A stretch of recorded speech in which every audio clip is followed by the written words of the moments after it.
नमस्कार दोस्तों।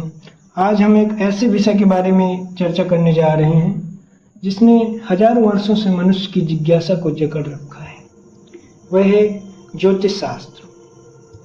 भविष्य को जानने की चाह, ग्रह नक्षत्रों की चाल या फिर भाग्य की डोर, इन सब का केंद्र तो एक ही है, वह है ज्योतिष। लेकिन क्या ज्योतिष सचमुच हमारे जीवन को नियंत्रित करता है? यह प्रश्न भी कई लोगों को परेशान करता है। यह एक केवल एक मानसिक सहारा है। इस विषय पर ओशो अत्यंत गहरे, तर्क संगत और क्रांतिकारी विचार रखते हैं। इन्हीं विचारों को आज मैं आपके सामने प्रस्तुत करना चाहूंगा। ओशो कहते हैं कि मनुष्य हमेशा भविष्य के प्रति जिज्ञासु रहा है। भविष्य के प्रति मनुष्य हमेशा सोचता रहा है कि आखिर क्या होगा, कल क्या होगा, आने वाले कल में क्या होगा, आफ्टर 20 ईयर्स, 20 साल बाद मैं कैसा होऊंगा, मेरे भविष्य का क्या होगा। और भविष्य तो अनिश्चित है और अनिश्चितता ही मनुष्य को डराती है। इसी डर को कम करने के लिए ज्योतिष का सहारा लिया गया। यह ज्योतिष शास्त्र का जन्म हुआ। मान लीजिए किसी को यह जानना है कि आने वाले समय में उसे धन मिलेगा, शादी होगी, उसका वैभव कैसा रहेगा या फिर स्वास्थ्य कैसा होगा। तो इन सब प्रश्नों के उत्तर ज्योतिषी के पास होते हैं, क्योंकि उसे निश्चितता का ज्ञान होता है, उसे भविष्य का ज्ञान होता है। भविष्य को जानने की भूख दरअसल मनुष्य के भय की ही अभिव्यक्ति है। भविष्य को जानना ही मनुष्य का दिखाता है कि मनुष्य भविष्य के प्रति डरा हुआ है। और इसी डर के बारे में ओशो बात करते हैं। ओशो मानते हैं कि ज्योतिष का कुछ आधार तो एस्ट्रोनॉमी, जिसे खगोल शास्त्र भी कहते हैं, उससे जुड़ा हुआ है। चाहे वो चांद की चाल हो या फिर ज्वार भाटा का होना हो या फिर ऐसी ही चीजों से ऋतुएं बदलती हैं। और शरीर का जैविक चक्र भी चांद सूरज से आखिरकार जुड़ा हुआ है। इसलिए ग्रह नक्षत्रों का जीवन कुछ हद तक हमारे जीवन को प्रभावित करता है। लेकिन समस्या तब आती है जब लोग मान लेते हैं कि ग्रह नक्षत्र ही उनकी पूरी जीवन को नियंत्रित करता है। पूरी तरह से उनका जो भी घटित हो रहा है तो ग्रह नक्षत्र से प्रभावित है। समस्या यहाँ पैदा होती है। तो ओशो यहाँ पर इस तरह से अपने तर्क प्रस्तुत करते हैं कि तारे तुम्हारा भविष्य तय नहीं करते, तुम्हारा अचेतन मन, तुम्हारा अवचेतन मन और तुम्हारी चेतना ही तुम्हारा भविष्य तय करती है। कुछ हद तक इन चीजों का प्रभाव रहता है, परंतु क्या पूर्णतः? ओशो कहते हैं नहीं, इन चीजों का पूर्णतः प्रभाव नहीं है।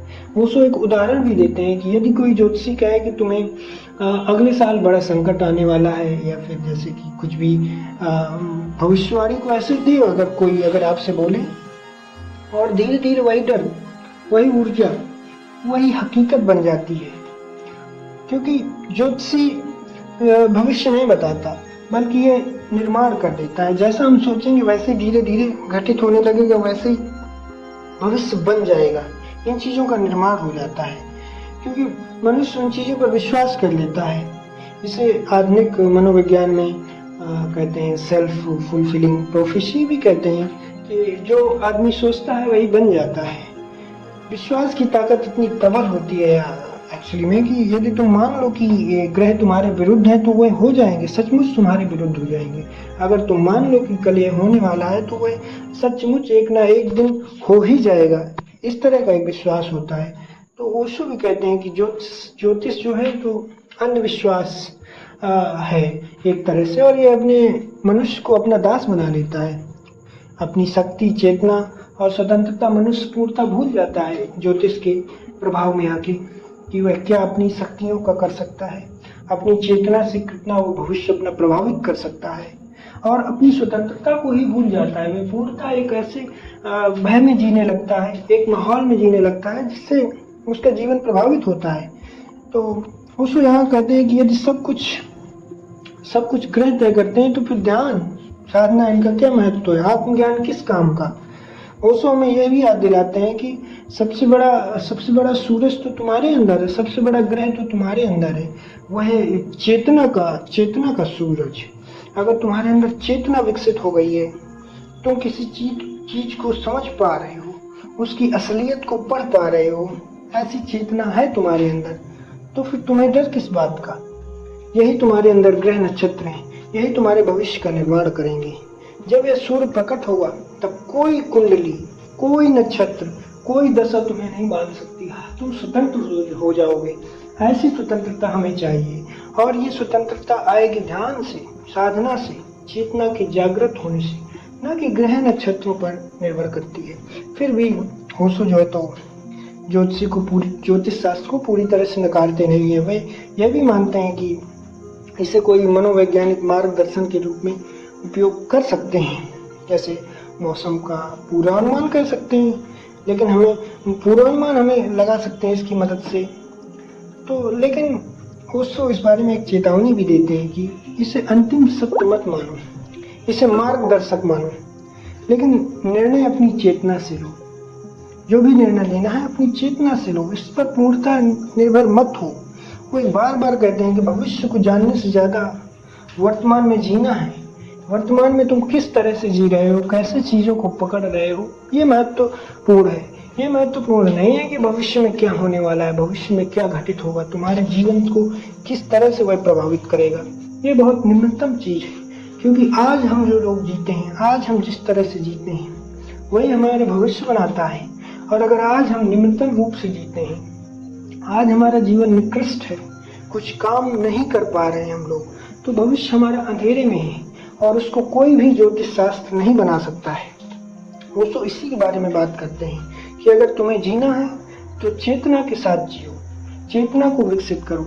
अगर तुम्हें जीना है तो ऐसा जीवन विकसित करो जिसमें तुम्हारे कर्म आधारित जीवन हो, कर्म से निकले हुए फल हो, ना कि तुम ऐसे ज्योतिष शास्त्र अंधविश्वास करो जिसका पूर्णता कोई भविष्य नहीं है, जो पूर्णता आपकी हर चीज को निर्धारित नहीं करता है, कुछ हद तक आपकी चीजों को बेहतर नियमित करता है, नियंत्रित करता है, बट पूर्णता नहीं। उस विषय के बारे में बात करते हैं।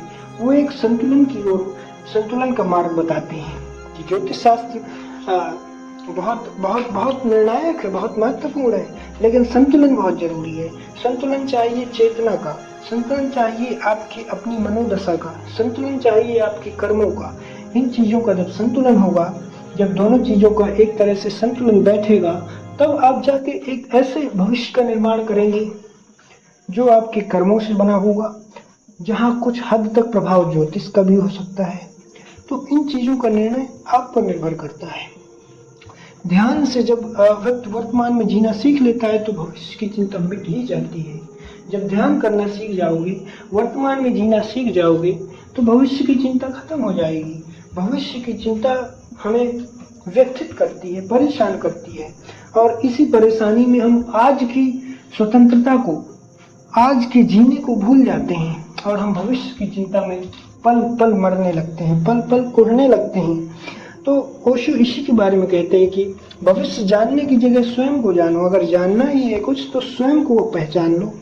जब तुम स्वयं को जान लोगे तो भविष्य स्वयं तुम्हारी मुट्ठी में आ जाएगा।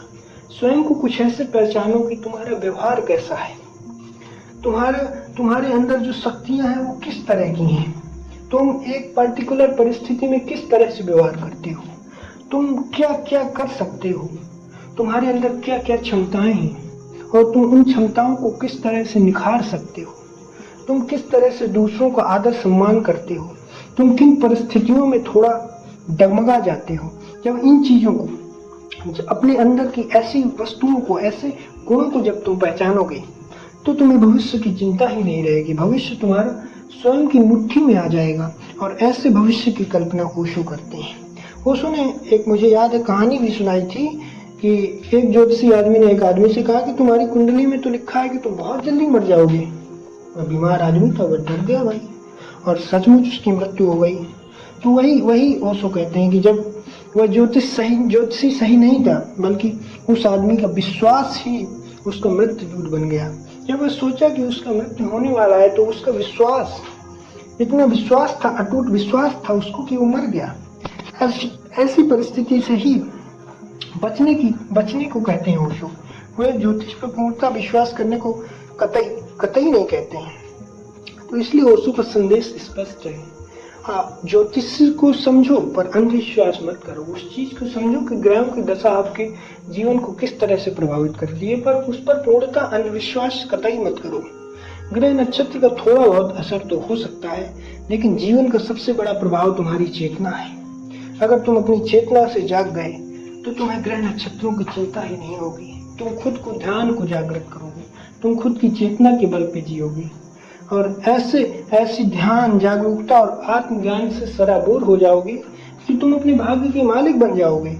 तो इसीलिए ओशो भी कहते हैं कि तुम्हारा भविष्य तुम्हारे सितारे नहीं लिखते, बल्कि तुम्हारी चेतना लिखती है। तुम अगर चेतना को जगा पाए, उसको जागृत कर पाए, तो कुछ चिंता ही नहीं, ग्रह नक्षत्र क्या बोलते हैं, कुछ फर्क ही नहीं पड़ता। तो क्यों ना आज हम सब लोग मिलकर आइए अपने भीतर की चेतना को जगाते हैं। आइए 2 मिनट ध्यान करते हैं और अपने आप को समझने की कोशिश करते हैं, वर्तमान में जीने की कोशिश करते हैं, भविष्य की चिंता को पूर्णतः भूल जाते हैं। जब ऐसे जिएंगे कृपया अपनी आंखें बंद करके 2 मिनट ध्यान करिए, भविष्य की चिंता छोड़िए, अपने अंदर को पहचानने की कोशिश करिए, अपनी चेतना को जागृत करिए, वास्तविकता में जिए, वर्तमान में जीने की कोशिश करिए। जब ऐसे अपने आप सूरज को जगाएंगे तो आप पूर्ण हो जाएंगे, आप ग्रह नक्षत्र की दिशा और दशा से आजाद हो जाएंगे। बहुत बहुत धन्यवाद। इस वीडियो को लाइक करिए, शेयर करिए और चैनल को सब्सक्राइब करिए। बहुत बहुत धन्यवाद आप सब लोग का जुड़ने के लिए। इसी तरह से जुड़ते रहिए।